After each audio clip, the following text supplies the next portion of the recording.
This is the Sri Lanka Broadcasting Corporation.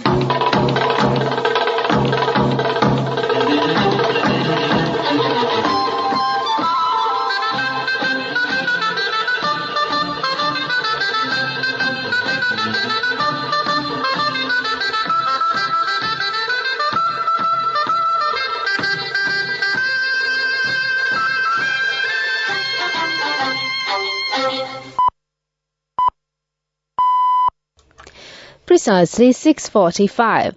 This is the Sri Lanka Broadcasting Corporation. News edited by Danushka Madhavala and read by Sharifa Tahir. Headlines. The President instructs action to prevent the spread of dengue. Prime Minister says immediate arrangement of a systematic data report on school dropouts is essential. 10 more evaluation centres have been set up to expedite the paper marking of GCE advanced level answer scripts. The Committee on Parliamentary Business decides to hold the adjournment debate related to the ill-fated Express Pearl today and tomorrow. USAID assists restructuring Sri Lanka's energy sector. Foreign news, former Pakistan Prime Minister Imran Khan faces over 120 cases across the country. Local news in detail now. President's media reports on the President's instructions. President's Secretary have informed all Chief Secretaries to take immediate precautions and action to prevent the spread of dengue. Army and police instructed to extend their fullest cooperation. Moreover, the Director of Education of the Western Province, Lal Nonis, said that a circular will be issued to the principals to take necessary measures to prevent breeding dengue mosquitoes within the school premises of the Western Province.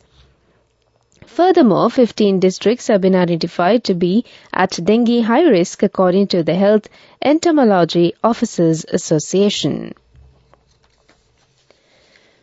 Prime Minister Dinesh Gunawardena stressed that it is essential to prepare a systematic report of data on the school dropouts expeditiously. Addressing the Regional Development Committee meeting held at the Maharagama Divisional Secretariat on Monday, he pointed out that it will be difficult to implement proper programs targeting the future of those children without clear information about the children who drop out of school. If children who leave school at the end of GCE ordinary level and advanced level examinations for various reasons do not engage in higher education, their personal development will be affected apart from creating a social issue. The Prime Minister pointed out that it is essential that the children who were registered in the school up to GCE ordinary level or up to advanced level should be recorded at the level of the respective divisional secretariat, and that it is imperative to find out the way in which these children leave without taking the exam and for what reason they do so. The evaluation of 2022 GCE Advanced Level Examination answer scripts was expedited yesterday. Commissioner General of Examinations Amit Jayasundara said the process of evaluation of the GCE Advanced Level papers will be expedited. He added evaluation of answer scripts of some subjects has already commenced despite the strike by the university lecturers. Accordingly, evaluation of answer scripts of Hinduism, Christianity, Hindi civilization, art, dance, oriental music, drama and theatre and Hindi language commenced on the 24th of April. Future Chairman Professor Sharma Banhekar told media the university teachers are ready to join the process whenever notified by the Commissioner General of Examinations. Meanwhile, the paper marking is expected to move fast as 10 more evaluation centres have been set up for paper marking of GCE advanced level answer scripts. This is the Sri Lanka Broadcasting Corporation giving you the news.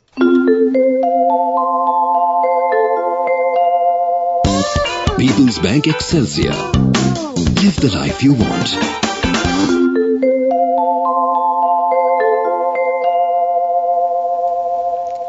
Continuing with more stories here at home. The Secretary General of Parliament, Dhammika Dasanayake, stated that the Committee on Parliamentary Business decided that instead of the debate on the second reading of the Central Bank of Sri Lanka Bill, which was scheduled to be debated next Thursday, the debate on the adjournment debate related to the sunken Express Pearl ship disaster will be held for the second day. This was decided at the Committee on Parliamentary Business held under the chairmanship of Speaker Mahinda Yapa Abeyewardena, and accordingly the adjournment debate brought in by the opposition will be held today and tomorrow from 9:30 a.m. to 6 p.m. The United States Agency for International Development has provided the necessary technical assistance for Sri Lanka's power and energy sector restructuring program. The USAID has made available its technical assistance for the restructuring of the energy sector and to develop the roadmap for the transition of Ceylon Electricity Board reforms, Minister of Power and Energy Kanchana Wijesekara said in a Twitter message. Minister of Power and Energy Kanchana Wijesekara on Monday met with a USAID team, including the assigned consultant Arindam Ghosh, who has come to Sri Lanka to develop the roadmap and assist in the reform process. That's local news for the moment. People's Bank Excelsior, a comprehensive banking services package with a branded checkbook as well as debit and credit card exclusively for you. People's Bank Excelsior, for professionals who dare to dream. The main news story is brought to you by Siddhalepa Vedamahatmya. Minister of Labour and Foreign Employment Manusha Nanayakara has claimed that the Cabinet has agreed to provide low-interest loan facilities at 4% interest of up to 2 million rupees to Sri Lankans working abroad. Accordingly, efforts are being made to start the loan scheme as soon as possible. The minister pointed out that the only qualification to get the credit facility is to work abroad or to come back from working abroad and start a business in this country. The minister made these comments to a local newspaper. The loan scheme will be implemented so that the state and commercial banks will not encounter a problem in providing low-interest loans. The minister has revealed that if the loan interest rate given by the banks is 22%, the remaining interest money lost by the bank while giving the loan to the foreign worker at an interest rate of 4%, the interest amount related to the interest rate of 18% will be given from the Kuwait Compensation Fund of the Foreign Employment Bureau. That's main news story. The main news story was brought to you by Siddhalepa Vedamahatmya. And on Watch Live, Sri Lanka reported 3 deaths on Friday due to COVID-19, according to the COVID deaths release issued Saturday by the Director General of Health Services. Meanwhile, the Government Information Department reported 8 new COVID infections yesterday. Accordingly, the total number of COVID infections confirmed up to today stands at 672,215. That's on Watchlight. Moving on to world news. Headlines. Former Pakistan Prime Minister Imran Khan faces over 120 cases across the country. Uzbekistan President calls snap presidential election. Canada expelling Chinese diplomat over alleged legislature threats. World news in detail. Pakistan's former Prime Minister Imran Khan, who was arrested by paramilitary rangers yesterday, is facing 121 cases across the country, including for committing treason and blasphemy and inciting violence and terrorism. Ex-Prime Minister Imran Khan, who travelled from Lahore to the federal capital Islamabad, was undergoing a biometric process at the court when the rangers broke open the glass window and arrested him after beating lawyers and ex-Prime Minister's security staff. The Metropolitan Police has expressed regret over the arrest of 6 anti-monarchy protesters on the 6th of May morning before King Charles III was due to arrive in Westminster Abbey for his coronation. The police said it used the Public Order Act passed just last week, which criminalizes the use of devices that allow protesters to lock on to each other or to certain structures to make the arrests. Among those detained on Saturday was Graham Smith, the chief executive of anti-monarchy group Republic. Finally, on world news, Canada is expelling a Chinese diplomat after Zhao Wei was accused of being involved in a campaign to intimidate a Canadian opposition legislature critical of Beijing. In a statement on Monday, Foreign Minister Melanie Joly said the Canadian government has designated Zhao, a diplomat based in Toronto, persona non grata. That's on World News. Development News. US-based company has reached a principal agreement today, a new fuel pipeline between Colombo Port and Kolanava Terminal ahead of the signing agreement to begin its retail fuel distribution in Sri Lanka. Under the agreement, RM Parks Shell Company will make an initial investment of $50 to $60 million for the project, which is expected to begin after it enters into the retail fuel distribution business. The new pipeline will replace the existing line, which has experienced several leaks over the past few years. That's on Development News. Moving on to sports news. Rodrigo scored twice as Real Madrid won the Copa del Rey for the first time since 2014 after beating Osasuna in the final in Seville. The Brazilian was on hand to fire the winner from close range after Toni Kroos's shot deflected into his path. Osasuna, playing in only their second Copa del Rey final, had threatened an upset when Lucas Torre revelled. Rodrigo handed Real an early lead with the fastest goal in the Spanish Cup final for 17 years after 106 seconds. That's on Sports News. Go ekathiana youth ekata life eke change ekata niyameta set wenna as wahagena dakapu hina habe karanna youth ekata niyameta set wenna friendship eka menna. The all-new NSB Ithru account, NSB IAM, a plan for your dream. Business News, sponsored by National Savings Bank, the safest place for your money. Showing a considerable growth, Sri Lanka's tourism industry has managed to generate an income of 63.3 billion rupees in the month of March, which is a growth of 22.8% compared to last year. According to a latest report issued by the Central Bank of Sri Lanka, Sri Lanka's income from tourism in March 2022 was $161.2 million.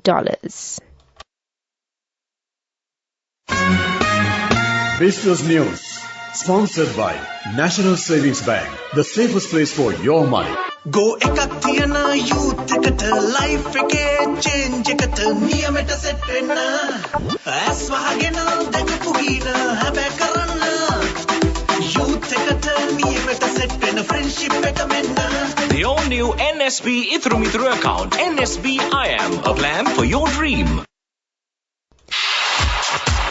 And on economic news, Courtesy of LONC Finance is taking the power of innovation to the next level, winning 5 goals at the Technovation Awards 2022, leading the digital revolution with cutting-edge interbanking digital payments. LONC Finance claims the overall Gold Award, whilst also claiming an extraordinary victory in digital banking. And on economic news, Sri Lanka's foreign currency reserves extended its months-long gains in April, though nudging by a little as the country is slowly looking past its worst foreign currency troubles, which plagued the economy last year. Latest data showed the central bank ending April with an external reserves buffer of $2.7 million, up from $2.7 million in March. Sri Lanka ended 2022 with reserves worth $1.9 million after it plunged the reserves bleeding with a host of policies such as external debt standstill, tougher controls on imports and demand destruction policies, which included higher interest rates and taxes. The energy and other global commodity prices have also retreated recently over concerns on global economic health issue due to the rise in interest rates on both sides of the Atlantic and the recent instability seen in the U.S.'s regional banking sector. That's on economic news. LONC Finance is taking the power of innovation to the next level, winning 5 goals at the Technovation Awards 2022, leading the digital revolution with cutting-edge interbanking digital payments. LONC Finance claims the overall Gold Award, whilst also claiming an extraordinary victory in digital banking. LOLC Finance will continue to innovate with the next generation digitalization of financial services, delivering a superior customer experience. Weather report. Showers or thunder showers will occur at times in western Sabargamua, central, northwestern and southern provinces. Several spurs of showers will occur in northern provinces. Showers or thunder showers will occur at several places elsewhere over the island, particularly during the afternoon or night. Strong winds, about 40 to 45 kilometers per hour, can be expected at times over the western and southern coastal areas and along the western slopes of the central hills. That's the weather update, and before we conclude this bulletin of news, back to the headlines. The President instructs action to prevent the spread of dengue. The Prime Minister says immediate arrangement of a systematic data report on school dropouts is essential. 10 more evaluation centres have been set up to expedite the paper marking of GCE advanced level answer scripts. The Committee on Parliamentary Business decides to hold the adjournment debate related to the ill-fated Express Pearl today and tomorrow. USAID assists restructuring Sri Lanka's energy sector. In foreign news, former Pakistan Prime Minister Imran Khan faces over 120 cases across the country. With that, we conclude this bulletin of news.